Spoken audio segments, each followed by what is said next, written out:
Now, Jay, I was actually watching this. Like I said, I watched a lot of NBA basketball over the last week, and one of the guest hosts on NBA TNT, Emmy Award-winning program, was Draymond Green. He was sitting in for Shaq. So you had him, Ernie Johnson, Kenny the Jet Smith, and Charles Barkley, who he and Barkley have had beef over the months. They were on opposite sides of the desk, so they kept it together. But Draymond was actually fined $50,000 by the NBA for tampering because of comments he made about Devin Booker while he was serving as a guest analyst on Sunday. Now, do you know exactly what he said? They need to get him the hell up out of Phoenix? Essentially, yeah. He said, get him out of Phoenix. They were talking about... get my man up out of Phoenix, man. Because they were talking about that game-winning shot that he hit over the Clippers. Oh, yeah. And just how great he's looked in the bubble. In Paul George's face, yeah. But, yeah, Draymond, also said that it's not good for him. It's not good for his career. They got to get him out of Phoenix. I need him to go somewhere where he can play great basketball all the time and win because he's that type of player. So, Jay, is Draymond right or wrong? Does Book need to stay in Phoenix and try to build a championship team there, or get the hell out? He needs to get the hell out. I'm going to put it to you like this. Let me explain to you the cheapness and why the Phoenix Suns probably won't move forward. This is something that got swept under the rug that a lot of people didn't pay attention to, but a buddy of mine brought it to my attention. Mm-hmm. The Phoenix Suns sold their G League team to the Detroit Pistons, and they're going to relocate them to downtown Detroit. Listen to me. They sold their G League team, and the Pistons already had one.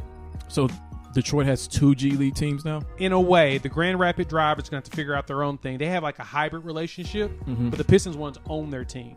And the Grand Rapids didn't want to sell because Grand Rapids is a distance away. They felt like it's a good connection with the team.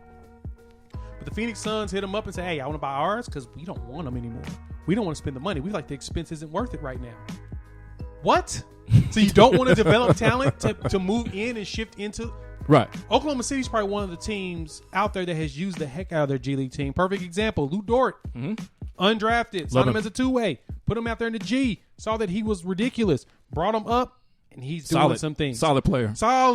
He finally got his contract because of it. And I, of course, apologize at the beginning of my solo, but they're cheap. And they're not doing anything they need to do to get Devin Booker help. Perfect example. Devin Booker is a 2. He's better off the ball. He's played point guard his entire career that he's been there. They got a Ricky Rubio last year. Well, this year. Yeah. Pseudo. Tomato. But my point is, they have not gotten him a point guard the entire time he's been there. A position that has been desperately needed for him to maximize his talent. He's good with the ball. He's better off the ball when then he gets the ball. He's not someone to bring it up, go straight into ISO and do his thing. He's better when he's off the ball. They wouldn't put anything around him. The only reason why they got decent talent there is because they suck every year. You can draft every year the top guy. I mean, and hell, the way this Ayton experiment's looking, I don't know. No, he can play. He can play. He's not the kind of modern stretch 5 that you want. Maybe at some point he can develop a 3, but he's a solid player as far as a traditional big man. That can only get you so far. I understand that. But no, he can play. No, he can play. Yeah. How do you think it's working with him and Booker? Because I think at the beginning of the year, there was some rumblings around it. There were some issues. I think they work. Well, they're working right now because they're 6-0 in the bubble. Oh, they're 6-0 in the bubble. They're doing their thing. I got to give them that. I mean, the young bucks. I guess that's the young legs kicking in. Maybe. Now, my take on this is, I'm very old school when it comes to this sort of thing. My default position is to believe that a player, because of the basketball players who played in the era that I grew up in and who stayed with their teams, and I don't think that there's necessarily a wrong or right way to do it, but I grew up during that era where you stay with your team, you try to build a champion there, and if it didn't work out, it didn't work out, but you stayed loyal to that team. Now, things have changed because of LeBron, who's made the league more mobile over the last decade or so. And I think as much as I want to say that I would love to see a player the caliber of Devin Booker, who's just now starting to get the respect that he deserves. I mean, he just made his first All-Star team, and that wasn't easy for him because somebody got injured. I would love to see him stay in Phoenix because Phoenix has not been the crap hole that, let's say, like the Cleveland Browns have been, because 2 out of the last 3 decades, Phoenix actually had put together a team that was good, that could make it to the conference finals or the finals. You had the Barkley Suns in the 90s, and then you had the Steve Nash and Amari Stoudemire Suns from between 2000 and 2010. You had the Spurs, you had Kobe and Shaq's Lakers, so they couldn't really get past them. And then this past decade, they had nothing. It was a crap show. It was a dumpster fire, just like you were talking about. So to that point, I have to agree. I don't want to see him force his way out. I don't want to see him make himself look like a diva or a prima donna. But I do think that there are other franchises out there who could utilize his talents better, who have better front offices, and who could help him to become the champion that it looks like he deserves to become. Because it doesn't look like that's going to be in Phoenix, especially in a West that is always stacked and that's going to remain stacked for years to come. Right. So I got to agree with you. I didn't want to, but I got to agree with you. He does need to get out of there. But again, I just don't want to see him resort to cheap tactics in order to do it. Because like most players, like, okay, Kevin Durant, for instance, when he was an unrestricted free agent, that was after his, 7th or 8th year? Yeah, it was after his second contract. Okay, His first big extension. Right, so he signed the big extension, and he played that out, and then he was an unrestricted free agent. So he was right, and it was right there, right at the beginning of his prime, or right in the middle of his prime. I have no problem with that. Unrestricted free agent, go wherever it is you want to go. But forcing yourself out, I don't like that. I think it's going to happen with Devin Booker as well, because Devin Booker, it looks like he's under contract there, making up to $36 million. Good Lord. Up to 2023-24. So in about 3 years, he's going to be out. Mm-hmm.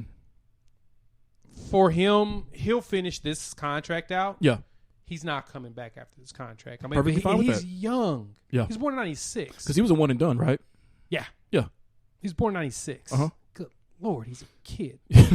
Right. So he'll be around 27 or 28 when this contract plays itself out. Now, okay, so according to the letter of the NBA law, okay, yes, it was tampering. Draymond shouldn't have said what he said, but do you feel like it was tampering? No. He's just made the point of the owner sucks in Phoenix, and they're not going to get him any help. Because I put it like this: Devin Booker and the way Phoenix has drafted over the years should be in the playoffs every year. They've had opportunities for young cores to be at least an 8 seed, and they have never produced. And honestly, even with drafting DeAndre Ayton, that was a no-brainer. You had the number 1 pick. He was, one of the best, if not the best, players in college basketball. Just this big stud. So, 28 to 30 GMs would have made the exact same pick. So you really don't give them credit for that. That was a layup. Yeah. But they had mostly layups throughout their entire time of drafting. I mean, Devin Booker was a layup. I mean, there's a lot of their draft picks were layups. The question is why haven't they been able to produce a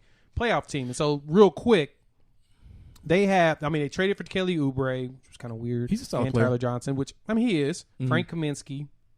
Yeah. Yep. Right. Listen to me. Right. Mikal Bridges, Dario Saric. I mean, I'm looking at this team. What do we have here that's from Devin Booker, Tyler Johnson, Ricky Rubio, Kelly Oubre, DeAndre Ayton, Aaron Baines, Frank Kaminsky, and Michael Bridges, Cameron Johnson. I'm looking at this, and I'm just not understanding how, in as many times as they've had top picks, they haven't produced much of anything. Mm-hmm. Yeah, there's no Robin on the wing, and that's what you have to have. You have to. They should have gotten him a point guard and a wing. They didn't really need to get him a big, but if you're up there that high, yes, draft a big, but a wing and a point guard. You'd have got them those three. That would have been their big three, like an Oklahoma City type setup back in 2012.